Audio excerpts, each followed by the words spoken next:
Petit voyage lexical guidé à l'attention des élèves des écoles secondaires de Thaïlande ayant participé au concours d'art oratoire.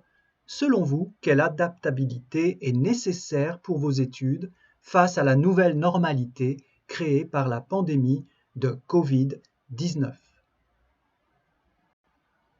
À la fin du mois de mars 2020, le gouvernement thaïlandais a adopté des mesures strictes pour lutter contre la propagation de la Covid-19 en Thaïlande. Et parmi ces mesures, il y avait la fermeture des écoles et des universités. Combien de temps allait durer cette fermeture ? Personne ne le savait. Il n'était pas pensable de mettre tout le monde en vacances. Alors, que faire ? Pour pouvoir continuer à enseigner, les écoles ont dû mettre en place un système d'éducation à distance. Les élèves ont dû s'adapter à différents outils numériques en ligne pour communiquer avec leurs professeurs et continuer à apprendre. Ils ont dû changer leurs habitudes. Ce n'est pas si simple. Il faut se déprendre des anciennes habitudes pour en prendre de nouvelles. Cela prend du temps et demande des efforts. À notre époque, il existe de nombreux logiciels pour apprendre en ligne avec son professeur. Il faut apprendre à les utiliser, bien sûr. Cela prend un peu de temps, mais c'est possible. Une mauvaise connexion, un mauvais micro, un mauvais haut-parleur, des bruits parasites, tout cela peut nous déconcentrer. C'est pourquoi certaines conditions sont nécessaires pour suivre un cours en ligne. 1. Il faut pouvoir s'installer dans un lieu calme, à l'abri du bruit. 2.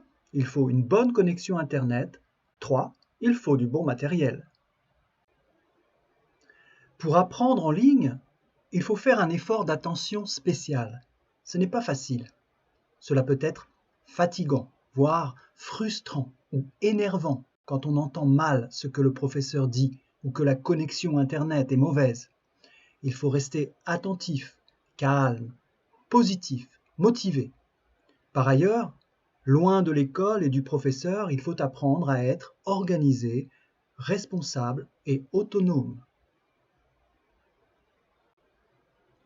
La communication virtuelle, c'est bien, mais ce n'est pas aussi efficace que la communication réelle. On ne se comprend pas toujours très bien quand on communique en ligne. Il y a même souvent des malentendus. Alors, il faut adapter sa façon de communiquer à l'outil technologique. Quand on communique en ligne, il faut faire un effort de clarté et de précision. Si l'apprentissage en ligne présente des inconvénients, il présente également un énorme avantage. Il nous pousse à être plus créatifs. Aujourd'hui, les logiciels de présentation, d'édition et de montage vidéo permettent aux élèves d'être très créatifs dans la présentation de leurs travaux.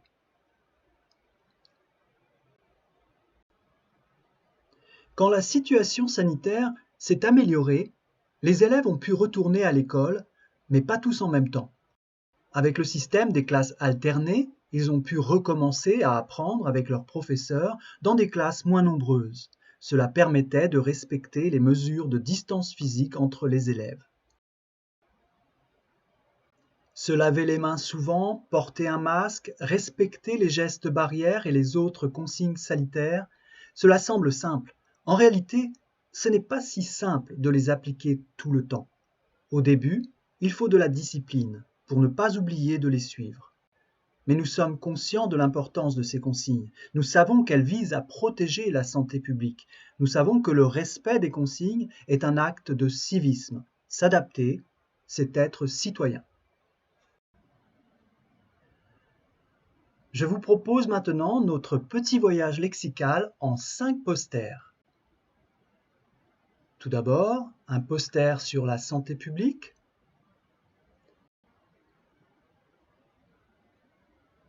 Le même poster avec les verbes au temps du passé. Un poster sur l'éducation à distance.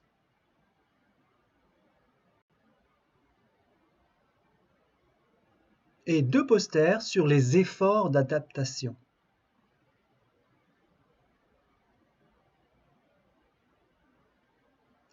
Voilà, et pour finir, un petit jeu en forme de nuage de mots. Deux mots de vocabulaire absents de notre présentation se sont glissés dans ce nuage de mots. Quels sont ces deux mots?